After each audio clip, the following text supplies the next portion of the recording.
Oh, hi everyone. Is it live? Ah, there we are. Got it. So yeah, I just got back from the George Galloway and Ken Livingstone's event that happened in the Old Rat Theatre in Birmingham, and all I can say was absolute blast. Really enjoyed it. So I'm going to give sort of a quick summary, and then I'm going to talk a bit about the Q&A section that they had. So first of all, they had sort of first half was sort of them talking about their experiences and different topics. So a big one was Venezuela and all the obviously the Western imperialism we've been seeing, especially with the EU, which should go and die as far as I could tell. Also countries like Canada, America, obviously. And simply because it's all about the oil at the end of the day, and they talked the about how they Bank of England managed to get like over 1 billion from Venezuela. I think it was like 2 billion or something. So they talked a bit about that, and then of course themselves. So Ken was talking about how he was in London's in the GLC. So and he made some interesting points about John McDonnell and how he said that basically that he's a very sort of rough and tough sort of guy, and that he'd take on the big banks, but I'm a bit worried about John. Honestly, him dining with the CBI, talking about these events and then saying, "Oh, no deal is we can't have a no deal," and that sort of thing. And also, I don't like the fact he's saying all this crap, even though that his constituency was, I think, 59.4% leave to be exact. So it's not good stuff. I'm a bit worried, but if I'll take George's word for it, I'll see what happens. But he talks a bit about that, and then also that his about George's experience in sort of the Labour Party and how he had been an MP since 1987, and also that this was interesting. I'm going to go back to the Q&A later, but someone asked a question about will George ever join the Labour Party, and he's like, no, unless he'd like his suspension, to be lifted and all that, but he's not gonna overall, go into the Labour Party itself, try and reapply, because he says that it's just full of crap and full of Blairites, and I don't really blame him. And what he's basically saying is that I'll try and fight for Corbyn government on the outside, do all that I can, and I don't really blame him because he's known Corbyn for what? Oh God, 40 odd years now. So he's known Corbyn for a while. So that was another thing. They also talked uh, oh, about sort of the Labour Party and how it had been overtaken by Blair, and that how that every election pre-Blair, so sort of mid 90s ish, around 92 onwards, they didn't have reselections, but every election they had mandatory reselections. And about Ken Livingstone was talking about how he had to be sort of in his post, he had to be reselected every time, and he says that this is a system that should be brought back. And another topic was someone asked a question about how about if the Labour Party should split, and they basically said that it could split, but the MPs don't want it because obviously their salaries, and also it would be bad for the left as a whole because we're more united than divided. But I sort of see where they're coming from too. So that's another thing. And also, what was another thing? Let's see. What was another thing? Oh yes. Also, he was talking about sort of the mainstream media about how Corbyn's been, sort of been, bullshitted on for the past 3 years now. So yeah. So basically that, and he basically said that as Ken Livingstone saying that they've been playing the same tricks and it hasn't been working because Labour has gained their biggest vote increase since 45, and he had exactly the same sort of treatment after the whole so-called anti-Semitism scandal, and he stepped down from Labour, and he just thought that it's just the best thing to do for his party. He saw the bigger picture and he said, right, I'm going to step down because I don't want to have any tensions in his party and that sort of thing. And I have huge respect for Ken Livingstone in that regard. Big fan of his. So and also it was about just sort of general what's been going on in politics and that how they think that Corbyn will become PM sooner or later, probably this year even. And the main thing about Theresa May's so-called Brexit deal also is that it's designed to hinder a Corbyn government, and they were also talking about how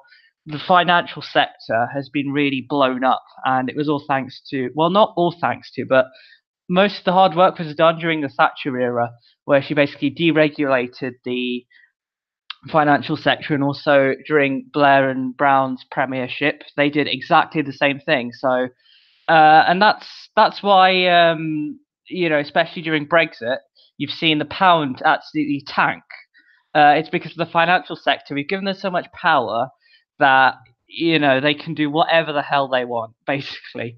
So, and basically what they were saying was that we need to take the Bank of England back into, government ownership, and also that that's the whole point of the Bank of England historically was to ensure full employment and to control the trade deficit, which is exactly the opposite of what they've been doing now. They've been controlling the inflation, and they've been altering interest rates so it benefits the 1%, and they keep the pound overinflated. Because historically, if you look before the Bank of England became independent, what the two main aims what the Bank of England used to do is they used to control the exchange rate by themselves. So they used to inflate it and deflate it, depending on things like the deficit and that sort of thing. But nowadays, what we've done is basically our currency is all controlled by speculators in London. And basically, what Ken and George were saying was that we need to have a government that looks out for the manufacturing bases this year, sort of, when they hopefully get to power this year, they need to be looking out for the manufacturing bases, sort of the places that have been left behind. So put London second. And I agree, because London, if Angels is watching, it's a Remain shithole, and it will always be that way. So it's a shithole. No offense to Londoners, but that's what it's turned into, because it's basically taking the whole economy hostage. I think something like 80% of 80% of our economy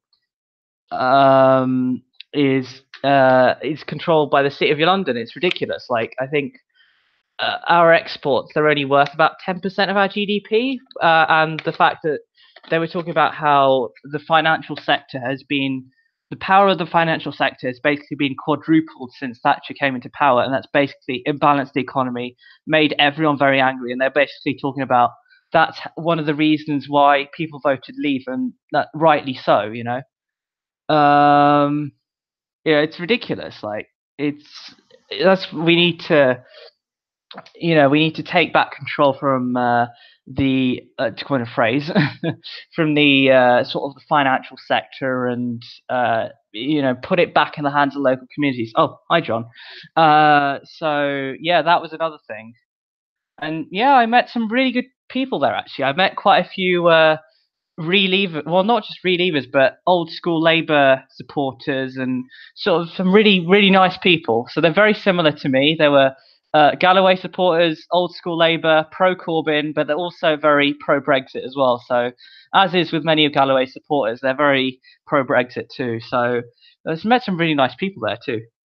Interest rates being set by the government. Yeah, I mean, exactly. Reading Nisha's comments, it's ridiculous. Like, they can do whatever the hell they want, and they're not accountable to government at all. It's awful. And they were basically saying how and they basically saying how is it just me? Yes. By the way, so they're basically saying how how the newspapers were saying Labour will go back to the 1970s, how terrible it was. They're basically dispelling that myth and saying, we got free childcare, they got affordable homes, they could buy a home after a few years, they had enough, they could leave school at 17 and feed a family. They were living the life back then, and that's what our generation deserve. And what I don't really like is how people say that our generation shouldn't have what previous generations had. I think that's awful.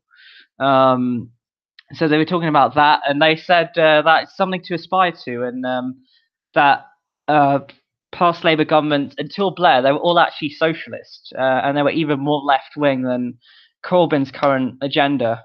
So, back then we had everything was in public ownership. We had, BT, British Airways, the water companies, the train companies, and all of that sort of thing. And it was in public ownership, and most of it, generally speaking, was doing quite good. Uh, so, yeah.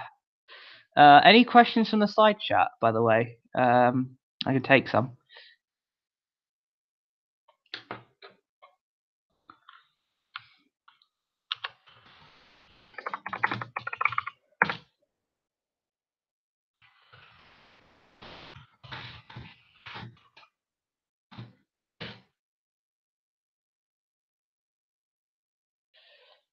Reminds you of Jonathan Pye Labour Manifesto video about the 70s. Yeah, they were more left wing, exactly, and they need to go back to their roots because back then they were saying how the Labour Party was the party of the workers, and they had things like strong capital controls and strong controls on the deficit. Whereas nowadays it's all about free movement of capital, free movement of labour. Massive trade deficit, overvalued pound. We weren't doing as well. So that's what they were sort of talking about, and it was actually really interesting to learn more. And they were saying, yeah, and also going back going back to the Blairites, they're basically saying they were naming names, and they're basically saying people like Jess Phillips and all that need to be deselected, which is spot on because I mean it's ridiculous. Corbyn. Yeah, they were very pro Corbyn actually, John. They were saying that he's sort of the only person. He sort of saved the Labour Party. Otherwise, it'd been fucked. Yeah, it's ridiculous. It was if we didn't get Corbyn in, Labour Party would have been fucked. And actually, Ed Miliband, he actually inherited a worse party than Corbyn. This is a funny thing I didn't think of that they mentioned because he moved it slight to the left, but he didn't go far enough for them. So that's another thing they talked about. So yeah, they're very pro Corbyn. They've been very close to Corbyn actually for over 40 years, and they're rooting for him all the way. So they want a Labour government sooner than later, but they do agree that the Blairite scum need to be kicked out. So top of my list, probably Jess Phillips, Ian Austin. Who else? Oh God, Owen Smith's another one. Yeah, because I was reading actually the boundary changes, and if the boundary changes do come through, uh, Jess Phillips will be the MP in my uni constituency, and I'm like, fucking hell, I wouldn't be able to vote if that was the case. I mean, I'm not going to vote anyway if there's another election, considering I'm in a safe seat. So it's ridiculous state of affairs, and then we're sort of talking. They talked a bit about David Kelly as well, and the fact that he didn't actually commit suicide like people say, and there were loads of good questions about topics like Julian Assange, and they were basically saying like he's been in prison for 8 years now, so they need to free him. So yeah, it was a brilliant event. I highly recommend it. So the next one is in Manchester, so that's going to be next month or so, I think. So if anyone wants to go to that, then I'd highly recommend it. And tickets aren't even that expensive. It's totally worth it. Absolutely. Really enjoyed it. And yeah, I did meet up with a couple of fellow legislators. I did meet up with Communicipalist, and I did meet up with Chris as well. So it's great meeting up with both.